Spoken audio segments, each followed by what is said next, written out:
Assalamualaikum. MTI 301 Calculus of Multivariable. Today lecture number 3. Topic is Elements of Three Dimensional Geometry. अब हम three dimensional geometry को पढ़ेंगे, ठीक है, उनके एलिमेंट्स को। अब एलिमेंट्स उसके होंगे एक्स और वाई जी, ठीक है। तो देखें, ये जो लेक्चर है ये आज का ये इम्पोर्टेंट है, ठीक है।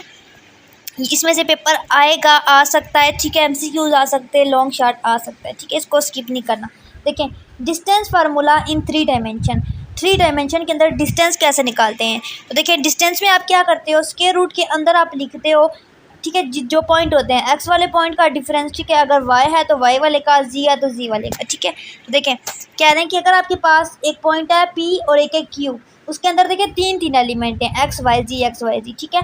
तो फिर एक तो एक्स के लिए अलग करेंगे, वाई के लिए अलग डिफरेंस करेंगे और जी के लिए अलग करेंगे, ठीक है, और उन सब का स्क्वायर लेंगे और दरमियान में प्लस लगाएंगे और स्क्वायर रूट। ये आपने फार्मूला याद रखना है, ठीक है, इंपॉर्टेंट है। इस तरीके से आपने डिस्टेंस निकालना है। देखिए, एक एग्जांपल से डिस्टेंस को फाइंड आउट कर लेते हैं।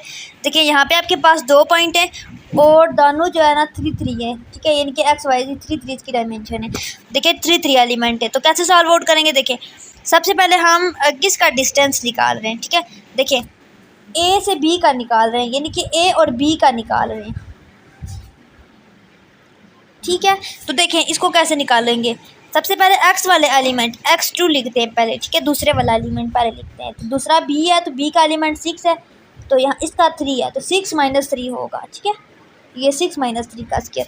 इसी तरह नेक्स्ट आपने करना है 10 है, तो 10 - 2 का स्क्वायर, ठीक है, उसके बाद -1 और 4 का स्क्वायर। अब इनको सॉल्व आउट करोगे, ठीक है, जब तो 6 - 3 आपके पास हो जाएगा 3 का स्क्वायर प्लस 8 का स्क्वायर और -5 का स्क्वायर, ठीक है। इसको सॉल्व आउट करोगे तो 9 + 64 + 25, ठीक है, और इसको सॉल्व आउट करके आपका आंसर आएगा 98 स्क्वायर रूट के अंदर, ठीक है, ये स्क्वायर रूट के अंदर वैल्यू है। 98 किसका स्क्वायर होता है कंप्लीट, किसी का भी नहीं होता, इसलिए फिर हमने इसको तोड़ना है। तो देखें, हम लेते हैं 98 के प्राइम फैक्टर लेते हैं। अब अगर यहाँ पे आंसर आप दे देते हो ये वाला, तो यह आपका गलत नहीं है, ये मैं आपको बताऊँ, ये भी ठीक है, लेकिन अगर ये स्टेप करना है तो ये भी आप कर सकते हो। देखिए, 98 का प्राइम फैक्टर क्या होता है,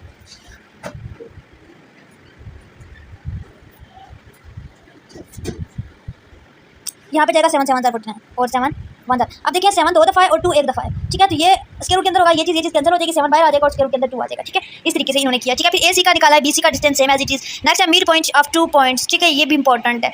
देखिए, मिड पॉइंट में क्या करते हो, अब एक्स वाले सारे पॉइंट को प्लस करते हो और डिवाइड करते हो 2 से, तो एक्स का मिड पॉइंट आ जाता है। वाई के लिए करते हो, वाई वाले सारे पॉइंट को प्लस करते हो और डिवाइड करते हो 2 से, तो वाई वाला आ जाता है, ठीक है। जी के लिए भी आप एज इट इज़ करते हो। एक एग्जांपल देख लेते हैं मिड पॉइंट की। देखें, आपने एक्स का मिड पॉइंट निकालना है अगर इस एग्जांपल के अंदर, ठीक है, तो देखिए दोनों का सम, यानी कि एक्स वाले पॉइंट ये 6 और 3, 6 + 3 9 / 2, ये आपके पास 9/2 एक्स वाला पॉइंट आ गया।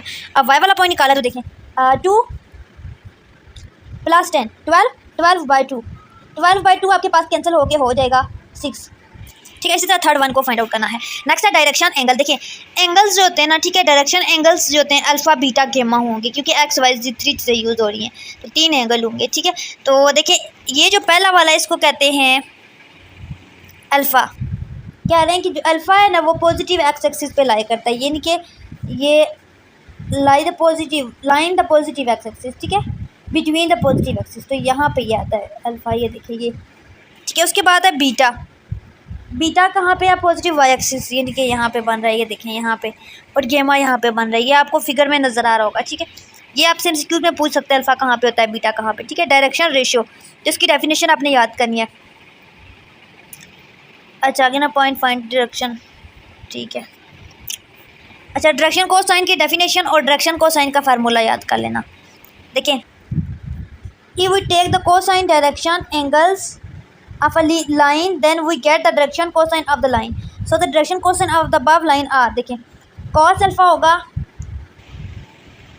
नीचे आपके पास OP आएगा और ऊपर अल्फा है तो x, बीटा है तो y, तो गेमा है तो z, ठीक है। इस तरह से आपके पास आ जाएगा और इसकी ये वैल्यू फिक्स होती है स्क्वायर रूट के अंदर, एक्स स्क्वायर वाई स्क्वायर जी स्क्वायर, ठीक है। और इन सारों को अगर आप सम करते हो, तीनों एंगल को अल्फा बीटा गेमा को, ठीक है, इसका स्क्वायर लेते हो और वो आपके पास सम करने के बाद आंसर 1 देता है, ये आप याद रखना, ठीक है। अच्छा, कोसाइन की डायरेक्शन और इसकी रेशियो ऑफ लाइन, ठीक है, ये भी इंपॉर्टेंट टॉपिक है। इसमें देखें, डायरेक्शन कोसाइन क्या करते हैं, डिफरेंस निकालते हैं एक्स एक्सिस का डिवाइडेड बाय वही पी क्यू, वाई का जी का और डिवाइड बाय पी क्यू। ये आपको मैं एक एग्जांपल एक्सप्लेन कर देती हूँ, ठीक है। ये 2 पॉइंट हैं, ठीक है। अब देखें, इसकी पहले निकालनी है हमने डायरेक्शन। देखिए क्या फार्मूला है, x2 माइनस x1। तो x2 हमारे पास क्या है, 7 माइनस 1 6, ठीक है। ये देखें 6 आ गया ऊपर। फिर इसको हमने किया जब y को तो -5 आएगा, z को किया तो 1 आएगा। अब इसको हमने डिवाइड किससे करना है, पी क्यू से। अब पी क्यू क्या है हमारे पास, देखिए पी क्यू हमारे पास होता है स्केयर होता है x का स्केयर प्लस y का स्केयर प्लस z का स्केयर। देखिए x हमारे पास क्या है 6, ये जो है 6, और y है हमारे पास -5 और z है 1, ठीक है। इनका स्केयर लेंगे और उसको हम सम करेंगे तो हमारे पास आ जाएगा 36 प्लस 25 प्लस 1, ठीक है। आपके पास सॉल्व आउट करके आ जाएगा 62, ठीक है, अंडर द स्केयर। ये स्केयर रूट के अंदर सारा काम हो रहा है, ठीक है। इस तरीके से ये 62 आ जाएगा और इनको डिवाइड कर लेंगे, ठीक है।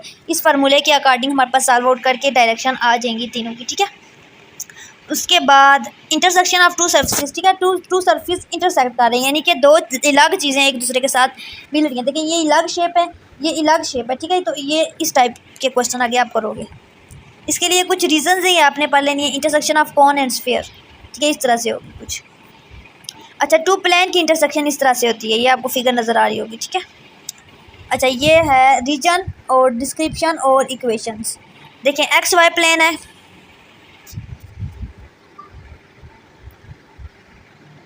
तो इसके अंदर आपके पास एक्स वाई प्लेन है, तो ज़ाहिर एक्स वाई की वैल्यू आएगी और जी की वैल्यू 0 हो जाएगी। मतलब जो भी 2 प्लेन होंगे ना उनकी वैल्यू होगी, बाकी तीसरे वाले की 0 हो जाएगी, ठीक है। देखिए वाई जी है तो वाई जी की वैल्यू यहाँ पे होगी और तीसरा हम 0 कंसिडर करेंगे। देखिए आगे लिख रहे हैं कि इसको हम 0 कंसिडर करेंगे, ठीक है। ये सारी आपने रीड आउट कर लेंगे। उसके बाद जनरल इक्वेशन ऑफ प्लेन, तो देखें ये प्लेन की एक जनरल इक्वेशन होती है जो कि आपने याद रखनी है। ये ax plus B Y plus C G plus T, ठीक है। और एक सर्कल होता है, ठीक है, ये भी आपने याद रखनी है। ये चीज़ें आप आगे यूज़ करोगे इसलिए आपको इसका पता होना चाहिए, ठीक है। ये होती है आपके पास इक्वेशन ऑफ सर्कल, ठीक है, सर्कल की इक्वेशन, ठीक है, जिसमें 3 हमारे पास हों वेरिएबल एक्स वाई ज़ेड, ठीक है। और ये होता है हमारे पास रेडियस, ठीक है। ये सर्कल होता है वो जो फिल सर्कल होता है जिसको हम स्फीयर कहते हैं, ठीक है। और ये हमारे पास आता है लेवल सरफेस ऑफ, ठीक है, फंक्शन आपके पास और, ठीक है, इस टाइप की जो फिगर होती है उसके लिए। राइट सर्कुलर कौन आपके पास इस टाइप की होती है, बस इसकी आपने याद रखनी है चीज़ें, फार्मूले वगैरह, इसकी वैल्यूज़ वगैरह। हॉरिजॉन्टल सर्कुलर सिलेंडर ऐसा होता है, ठीक है, इसमें इक्वेशन ऐसी यूज़ होती है X square plus G square equal to 1 के साथ मेंशन है इस तरह। फिर हॉरिजॉन्टल एलिफैटिक सिलेंडर की ऐसी होती है, ठीक है। उसके बाद ओवर व्यू ऑफ लेक्चर 3। अच्छा, चैप्टर 14 कह रहे हैं कि जो आपका चैप्टर 14 होगा, ठीक है, 3 डायमेंशनल स्पेस, पेज 657 पे कैलकुलस बाय, ठीक है, ये सारा आप बता रहे हैं। इसमें इसी का आपको रिव्यू बताएंगे डिटेल। यहाँ पे आज का लेक्चर खत्म हो गया। आई होप कि आपको ये लेक्चर समझ आ गया होगा। बाकी कमिंग लेक्चर के इस चैनल के साथ इन टच रहें। अगर अभी तक आपने मेरे पिछले लेक्चर नहीं देखे तो वो यूट्यूब पे जाके देख सकते हैं। बाकी इन्फॉर्मेटिव वीडियोज़ के लिए चैनल के साथ इन टच रहें, चैनल को सब्सक्राइब करें, दुआओं में याद रखें। अल्लाह हाफिज़।